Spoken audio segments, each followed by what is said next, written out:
presentation tonight on a 90-year-old gentleman who came into the clinic today with some complaints of a little bit of wheezing, some productive cough. So he actually already had a scheduled appointment scheduled for the end of the week. He was supposed to come in to have his follow-up on his donepezil for some memory loss and some early signs of dementia. So we decided to consolidate both appointments today. So we were addressing both his shortness of breath, cough, and following up on his donepezil. So as far as the HPI goes on his cough, he had it since Friday, really, so about 4 days. It got progressively worse. Early Thursday evening, Friday, Saturday was the worst, and then started to resolve yesterday. He had some watery eyes, some rhinorrhea, no fever, a little bit of wheezing that was audible by his daughter who was taking care of him. He was coughing up a little bit of yellow sputum and just wanted to get checked out. So as far as pertinent negatives go in his review systems, again, he had no fever. He was not coughing up any blood. He had no chest pain. He had no chills or myalgias. He had no shortness of breath. He had no GI upset, no constipation, diarrhea, no abdominal pain.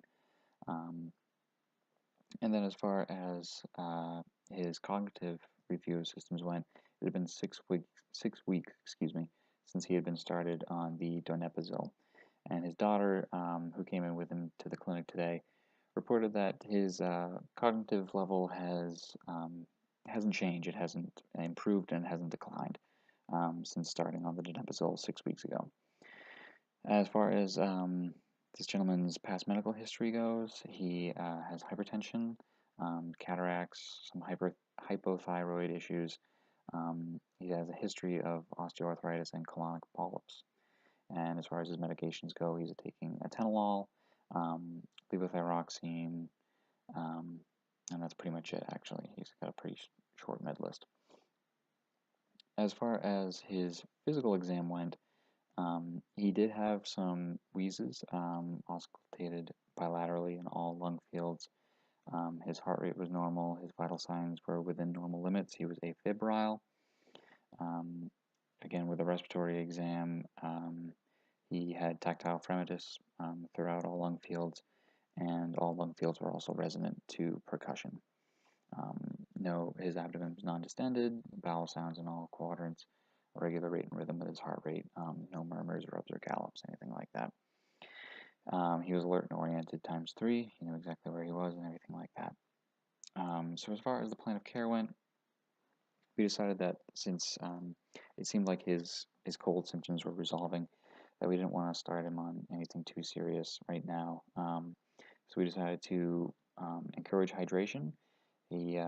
His daughter reported that the patient hadn't been drinking very much, so we encouraged hydration to help break up the mucus, loosen that up, and some over-the-counter guaifenesin to help get rid of it. We educated her that, common colds usually last about 5 to 7 days. So if he wasn't improving by the end of the week, or if he developed a fever or any increased shortness of breath, to give us a call. And she understood that, was thankful for the education. As far as his cognitive abilities went, we educated both the patient and his daughter that donepezil does not improve his cognitive development, but it does slow the progression of cognitive decline. So since he'd been doing well, we decided to increase his dose per guidelines from the initial 5 milligrams QD to 10 milligrams QD.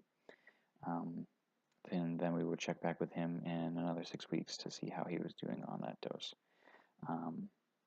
We also found out in a little bit of the interview that the patient had not had his Prevnar vaccine or his flu shot. For the past several years, he hasn't had the flu shot. So we did some educating about the importance of vaccines, especially for a gentleman of his age, as far as preventing pneumonia and flu and those important things. Thank you very much.